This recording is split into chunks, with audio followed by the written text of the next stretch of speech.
Olá, queridos, paz e graça, pastor Daniel falando com vocês. Irmãos, nós estamos prontos para a nossa segunda aula, o grande reset mundial, a Ordem Abichal. Nós falamos a semana passada sobre a Revolução Francesa, que foi o primeiro reset mundial que nós sofremos, né? A Operação Babilônia, basicamente isso, né? A Operação Babel. E nós passamos um grande reset mundial com a Revolução Francesa. A Revolução Francesa foi o divisor de águas daquilo que se tinha como cultura ocidental e uma implantação de uma cultura que não é uma cultura oriental, não é uma cultura, é uma cultura alienígena, uma cultura totalmente satânica, que foi a proposta justamente da Revolução Francesa.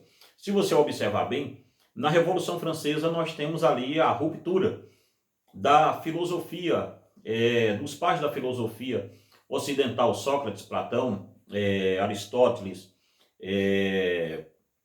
e os pais da filosofia, os pré-socráticos, os socráticos, os pós-socráticos, Santo Agostinho, de Hipona, e todos os teólogos lendários que nós temos, os pais da igreja, todos eles, ali na Revolução Francesa, eles foram esquecidos. E o que se intensifica hoje do direito, o direito também é mudado ali, a jurisprudência é mudada ali, a questão de sociedade plural e cultural é mudada ali, tudo é mudado a partir da Revolução Francesa. Só um tolo acha que a Revolução Francesa foi uma coisa boa. Então, se existe o começo, alguém pode me perguntar assim, professor, então, qual é o começo da implantação de um regime mais próximo, assim que a gente possa ver como será o regime do anticristo? Eu te aponto a Revolução Francesa.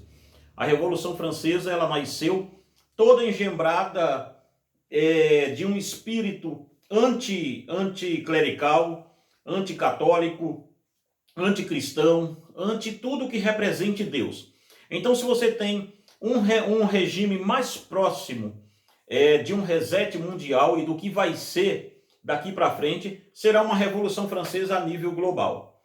Mas para isso, nós vimos que poderes ocultos foram se juntando daqui e dali, e os Illuminatis também existiram naqueles tempos, e começaram ali por debaixo do pano, na pessoa do seu fundador, que é o Adam Weishaupt.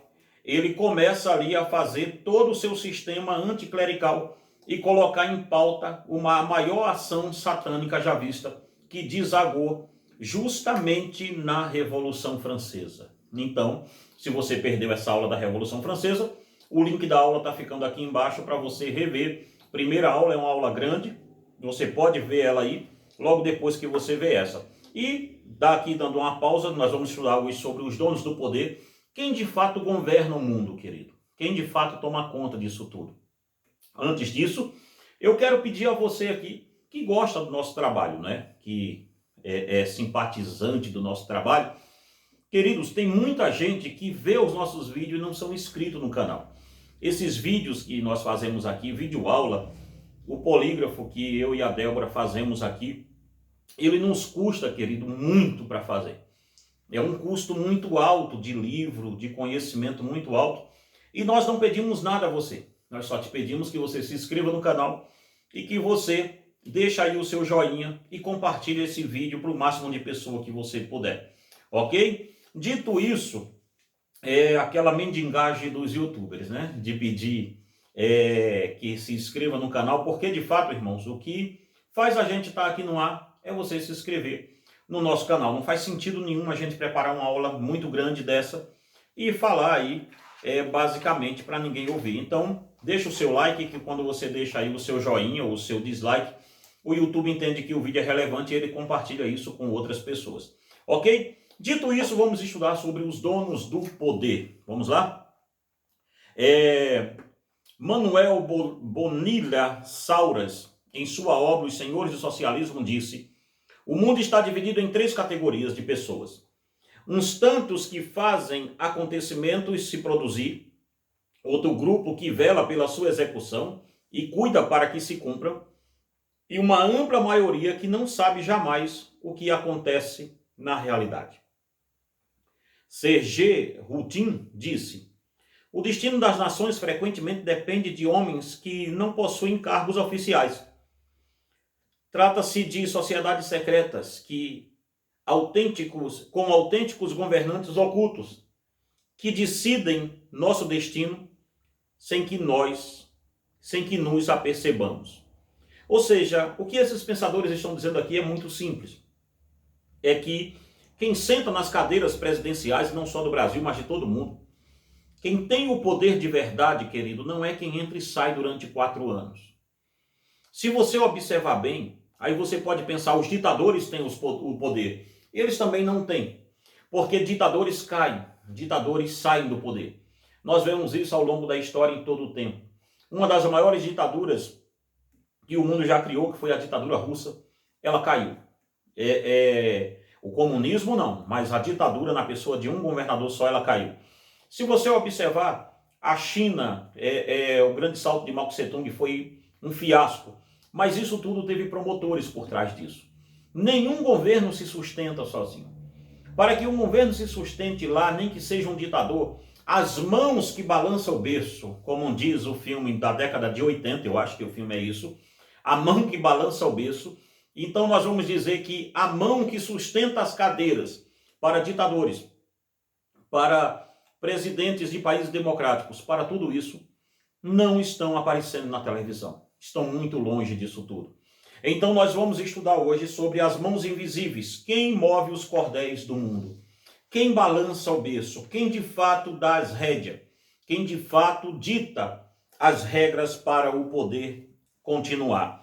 Lembrando que nós estamos aqui estudando isso tudo para que você entenda no final desse estudo, no final dessas 10 aulas, que há um sistema todo montado que hoje o pessoal chama de os globalistas tal, mas parece que a igreja esqueceu, querido. Nós já vínhamos falando sobre isso há muitos anos atrás, há muito tempo atrás. A igreja chamava isso de o sistema do anticristo, e ele é tão real que hoje está preocupando pessoas que não têm nada a ver com o meio religioso, não tem nada a ver com o meio cristão. Então, se o poder não está naqueles que estão sentados nas cadeiras, então, onde está de fato o poder? Quem governa de fato? Nós vamos começar a estudar isso aqui a partir de agora. Onde está o poder de fato? Para encontrarmos os principais regentes mundiais, devemos encontrar seus primórdios e assim seguir sempre avante. Devemos entender que aqui, ao descobrirmos o verdadeiro partido que governa o mundo, não podemos chamar de outro nome senão o partido da besta. Eu aqui nomeei, logicamente, esse partido, tá? Não é um partido que exista, mas poderia existir, tá? É o partido da besta, o PB, né? Vamos colocar assim. Todos os sistemas partidários que você conhece hoje, esqueça, pois eles de fato só existem em nossa imaginação. Não existe esquerda e direita. O que existe são espantalhos criados para que o homem normal se distraia com suas agremiações e assim possa pensar por um vago momento que ele de fato comanda alguma coisa. O que eu estou tentando dizer aqui é que não existe o fato desse partido ser progressista e aquele partido ser conservador, esse partido ser assim e esse partido ser assado. Se você olhar bem, principalmente aqui no nosso país, você vai ver que os partidos são fundados por figurões velhos, figurões antigos da política, que sempre foram de esquerda, outros sempre foram de centro, mas o pensamento sempre foi um só. Então cria-se muitos partidos, muitas agremiações, mas o dono de todos eles é o mesmo. O dono de todos eles é a mesma pessoa. Ou seja, por que essa criação toda partidária no mundo todo? Esquerda, direita, e por que a polarização? Porque para que se implante um regime, você tem que ter o antagônico. Você tem que ter o homem mau. Você tem que ter aquele pensamento, o anti, que você vai dizer, olha, nós temos que nos defender disso aqui. São o que se chama no espectro político de inimigos criados. Então, os partidos hoje não são inimigo, não são adversários. existe um livro, que eu estou tentando lembrar o nome dele aqui, da maçonaria, que diz que todos os democratas e o Partido Vermelho e o Azul dos Estados Unidos, democratas e republicanos, depois que eles brigam no Senado, eles descem e vão para uma loja maçônica subterrânea que fica em Washington, e todos eles lá são amigos e regem juntos o destino dos Estados Unidos e do mundo. Então vamos lá. Onde está o poder? O poder não está nos partidos políticos. O poder também não está com as forças armadas. Pense bem nisso. Países africanos, você vê, eles têm exércitos, mas os seus exércitos não conseguem ser tão profícuos. Então, onde está de fato o poder? Quem governa o mundo? Quem toma conta disso tudo? Lembrando aos meus amigos e irmãos evangélicos que estão aqui, que podem,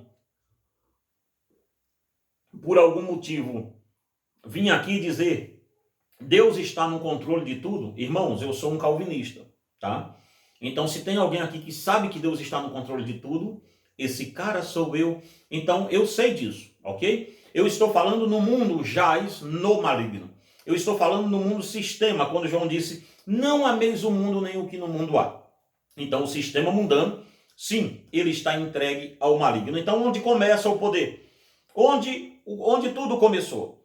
Se você descobrisse que existe uma sociedade secreta que se apossou de uma das sociedades secretas mais bem-sucedidas de todos os tempos, e se você souber que existe uma sociedade secreta que ao ser desmantelada voltou-se para dentro da maçonaria e conseguiu tomar o poder dentro da própria maçonaria. Nós começamos a estudar aqui na aula passada e falamos dos Illuminatis, de como eles usurparam, basicamente. Não era que a maçonaria era uma coisa boa, me entenda, mas os Illuminati conseguiram tomar a maçonaria para eles. Então hoje, os graus gigantescos dentro da maçonaria, todos eles são dos Illuminati. Então, aonde se origina o começo de tudo? O começo de toda essa mão que balança o berço está justamente com os Illuminati. Está justamente com a maçonaria. E uma coisa é certa. Alguém pode dizer aqui nos comentários: pastor, a maçonaria, ela não é uma religião, ela é uma sociedade de homens, filósofos, pensadores e assim por diante. O dicionário da maçonaria define a maçonaria como uma religião. Dicionário de maçonaria, Joaquim Gervásio de Figueiredo, 33, grau 33, editora Pensamento. Diz que a maçonaria é um sistema sacramental que, como todo sacramento, tem um aspecto externo visível e consiste em cerimonial, doutrinas e símbolos, e aspectos interno, mental e espiritual. Oculto sob cerimônias, doutrinas e símbolos aceitáveis só ao maçom que haja aprendido a usar sua imaginação espiritual e capaz de apreciar a realidade revelada pelos símbolos. Ou seja, o próprio dicionário da maçonaria diz que a maçonaria é, sim, uma religião.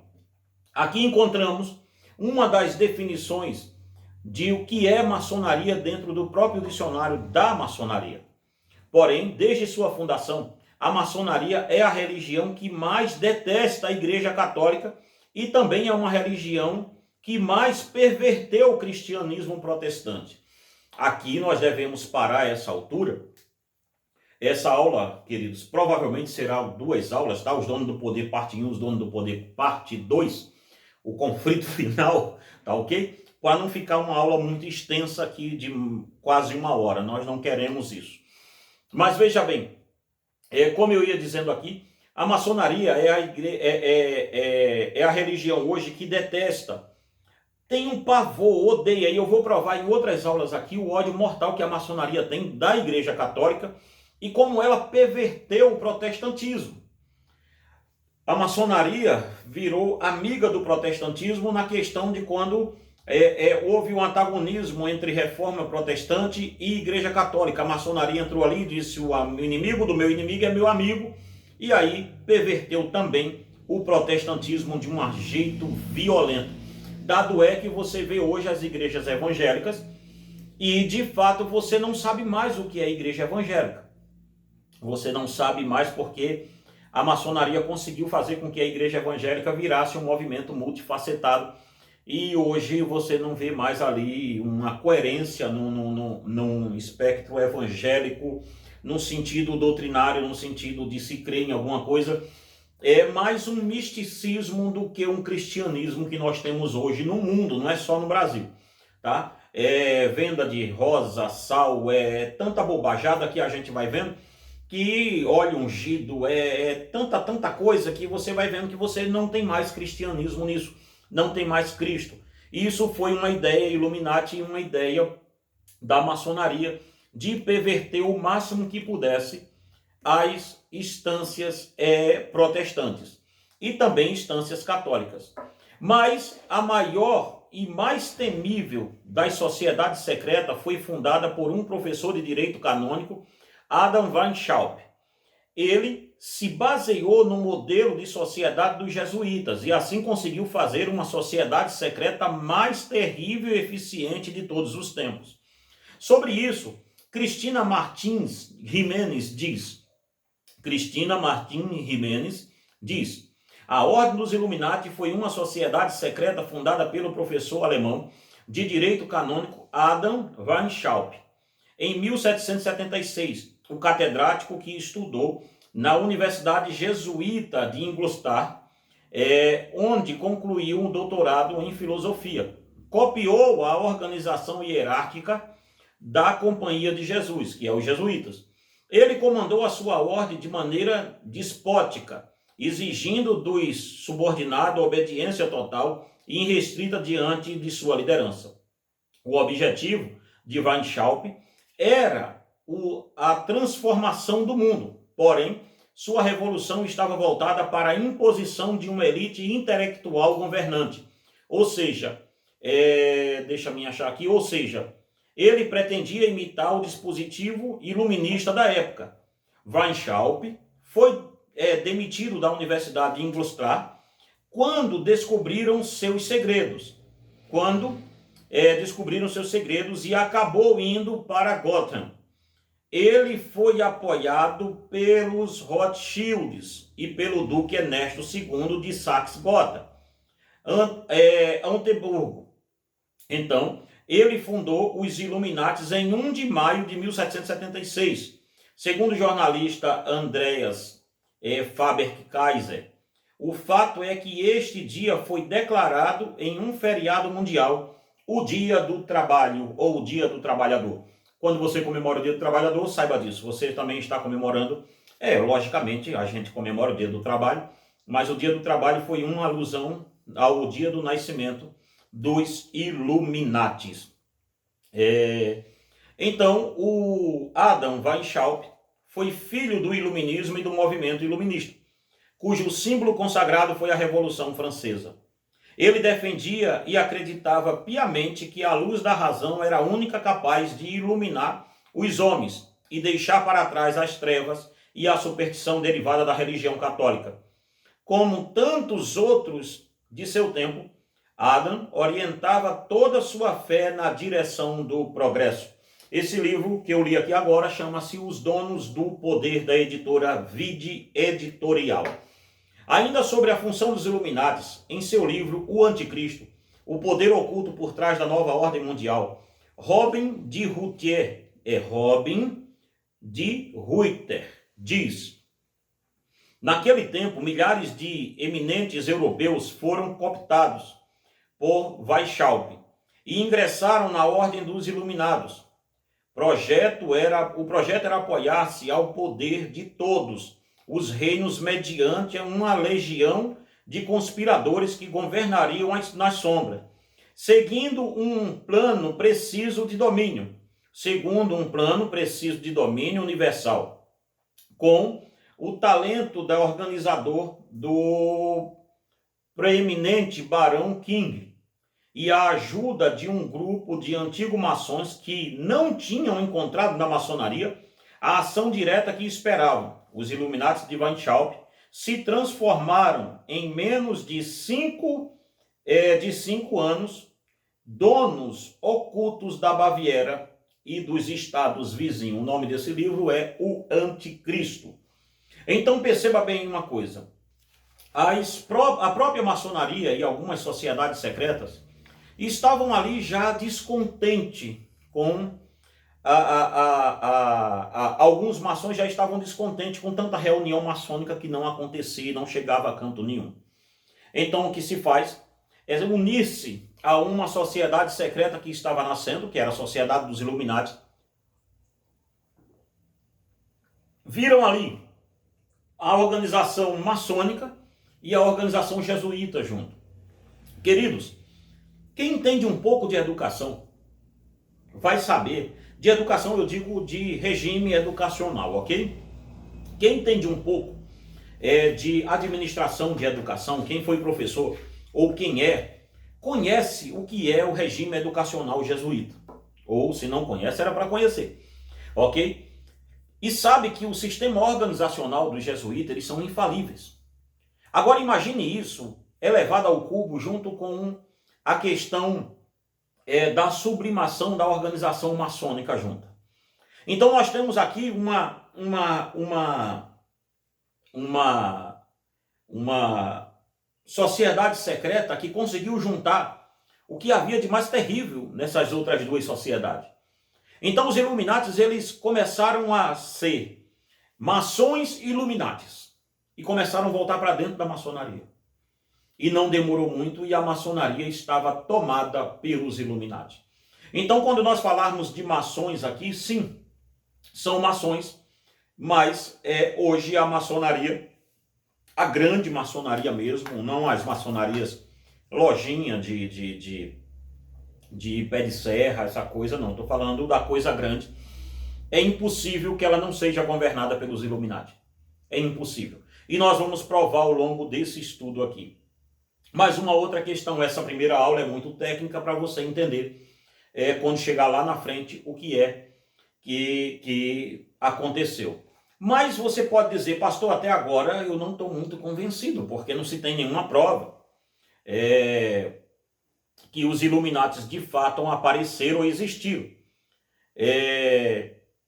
No ano de 1777, Weishaupt, Adam Weishaupt, entrou para uma loja maçônica em Munique, na Alemanha.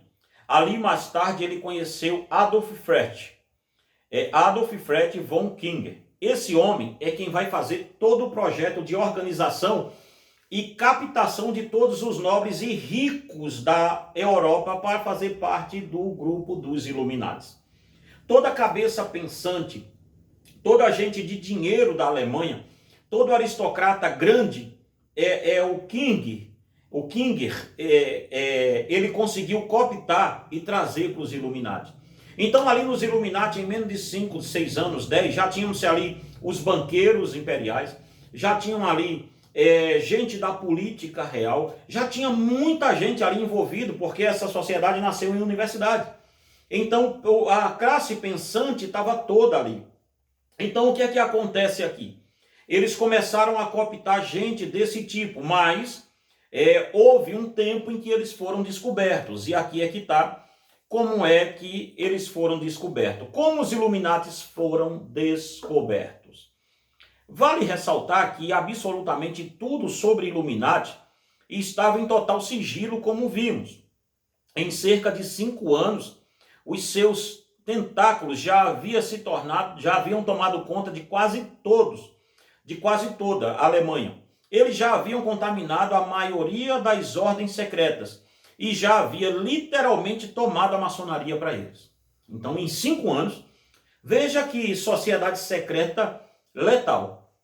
Em 5 anos, eles já tinham tomado a aristocracia toda da Alemanha e todas as lojas maçônicas já eram deles. Isso em 5 anos. Nós estamos falando aqui da fundação desse pessoal, deixa eu ver. Agora eu me perdi aqui, onde é que eles foram fundados? Deixa eu ver direitinho para eu poder... 1700 e alguma coisa, né? 1 de maio de 1700 e alguma coisa aqui, eu li agora há pouco. 1 de maio de 1776. Imagina que em 5 anos eles já tinham tomado tudo isso. Imagina até agora o que é que eles não já fizeram. Pensa bem nisso. Hoje nós estamos em 2000. É 2023 mesmo? Eu me esqueço até do ano que eu tô. 2023. A Débora ali está fazendo assim. Então, é 2023 que nós estamos. Imagina só como essa sociedade secreta deve de estar hoje. E nós vamos descobrir aqui. Como os Illuminatis foram descobertos? E nós estamos... Vamos tentar fazer assim uma aula de 30 minutos e a outra de mais 30 ou mais 40, porque para não ficar muito grande uma aula só, então nós vamos tentar ver aqui como é que a gente faz, ok? Como é que nós vamos fazer aqui. Mas vamos lá. Como os Illuminatis foram descobertos? Aqui é que está. Como nós lemos agora há pouco, eles já tinham tomado quase tudo. Mas o plano Illuminatis foram desvendados justamente por causa de um acidente. Olha bem, um bendito acidente revelou os planos Illuminati todo. Como foi isso? Sobre isso, Robin de Ruyter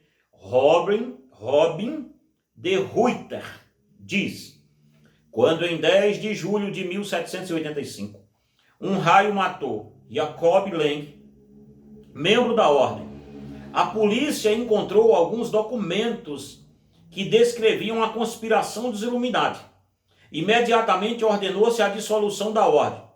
Weishaupt fugiu, mas continuou conspirando na clandestinidade. Livro O Anticristo. Logo depois da descoberta, o que vimos foi uma perseguição calorosa contra os Illuminati. Justamente em um período em que Weishaupt tinha expulsado seu maior articulador, que era von King. Neste mesmo mês, em 22 de julho de 1784, o governo da Baviera promulgava seu primeiro edito proibindo a participação em sociedades secretas. Porém, em 2 de janeiro de 1785, o bispo príncipe de Elixir exigiu que o príncipe da Bavária, expurgasse todos os Illuminatis da Universidade de Ingolstadt. Sobre a fuga de Weishaupt, Michael Jones diz: Weishaupt fugiu de Ingolstadt para a vizinha e independente cidade protestante de Regensburg em 2 de fevereiro de 1785.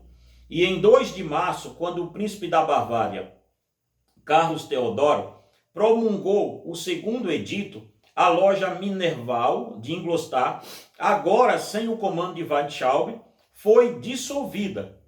Quando o governo bávaro exigiu sua extradição e chegou a oferecer uma recompensa pela sua captura, Weishaupt decidiu que tinha que se mudar novamente e em 1787 fugiu para o Ducado Protestante de Gotha, onde ele e sua família encontraram a proteção de um companheiro Illuminati, o Duque Ernesto II, que lhe ofereceu uma posição no conselho de sua corte. O nome do livro que eu estou citando chama-se Libido Dominandi. Então veja bem uma coisa. Não fosse aquele raio que matou o padre Lenz, nós talvez nunca teríamos conhecido os Illuminati. E ele tivesse escondido por trás, das cortinas. Por este motivo, em outubro de 1786 e em maio de 1789, mais documentos foram encontrados. Quando a casa do então Illuminati Franz Xavier Zach, sua casa foi vasculhada logo depois dele ser deposto do conselho da corte. Ali foi revelada parte da história obscura e manipuladora da organização. Ele já tinha tentáculos em grandes escalões do governo e já havia tomado a liderança de todas as principais lojas maçônicas e também boa parte do protestantismo europeu, bem como grandes escalões de colegiados de bispos católicos. Cara, se é que eu posso dizer cara, né? Que eu já estou muito velho para dizer cara. Gente, nós estamos chegando para parar um pouco aqui nessa altura. Só daqui você vê como os Illuminatis, nesse pedacinho aqui que a gente está lendo, como eles já tinham um poder em todas as esferas governamentais. Eles já tinham um poder disso tudo. Eles já tinham um poder nos altos escalões das igrejas protestantes. E igrejas protestantes da época que eu estou falando, sim, presbiterianismo, batista, anglicano, bispos católicos, eles já tinham Illuminatis no colegiado de bispos da Igreja Romana. E isso nós estamos falando em 1789, por ali assim. Imagina hoje onde eles não estão.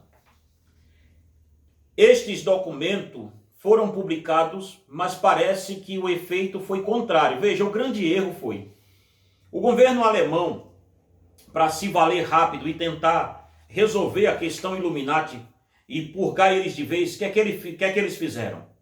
Eles publicaram esses documentos, olha só. E ao invés deles, quando publicaram os documentos, eles acharam que iriam fazer com que a aristocracia visse aquilo como se fosse uma coisa ruim. Mas todo mundo que não conhecia os Illuminati viu aquilo como uma coisa boa e disse: eis aí a solução. Eis aí a solução, vamos nos unir a esse pessoal para derrubar reis e o império da Igreja Romana. Então veja bem uma coisa, se nós continuarmos lendo aqui, foi dito, esses documentos foram publicados, mas parece que o efeito foi contrário, pois grande parte da aristocracia e intelectuais, principalmente os iluministas franceses, viram em Weishaupt e suas ideias um forte caminho pelo qual a Revolução Francesa deveria caminhar. Várias revoluções partiram dessas mesmas ideias anticlericais de Weishaupt. Os documentos falavam da derrubada dos tronos e dos altares em toda a Europa. E disso tudo iria se erguer uma sociedade baseada na ciência, cuja crença era a razão e nada além disso. O novo Deus seria o Estado, a nova crença seria um culto e seria um altar à verdadeira luz da razão, que é Lúcifer. Isso era dito em 1700 e lá vai bolinha, gente. Então me entenda bem uma coisa aqui. Foi um erro grande do governo alemão na época em editar e publicar em lotes as ideias de Weishaupt. Por quê? O pessoal da Revolução Francesa, todo mundo começou a se acolher do lado das ideias deles e a Revolução Francesa nasce a partir daí. Então veja bem uma coisa, quem governa o mundo hoje? Nós vamos estudar na próxima aula nossa sobre novos rótulos para uísques envelhecidos, ok? Maçonaria dos escolhidos, a verdadeira face do diabo. Nós vamos estudar sobre isso aqui também na próxima aula e vamos estudar também sobre estabelecendo o controle de entidades supranacionais. Nós vamos falar sobre isso, perdão, e vamos falar um pouco sobre o Clube de Bilderberg. Nós vamos falar sobre ONU, essas organizações supranacionais, nós vamos falar tudo na próxima aula. Então, para a gente recapitular rapidamente aqui, o que deu de errado justamente não deu nada errado, porque os donos do poder não estão assentados em cadeiras presidenciais. Os donos do poder estão no escuro. Eu te espero na próxima aula. Que Deus em Cristo te abençoe e te guarde em nome de Jesus.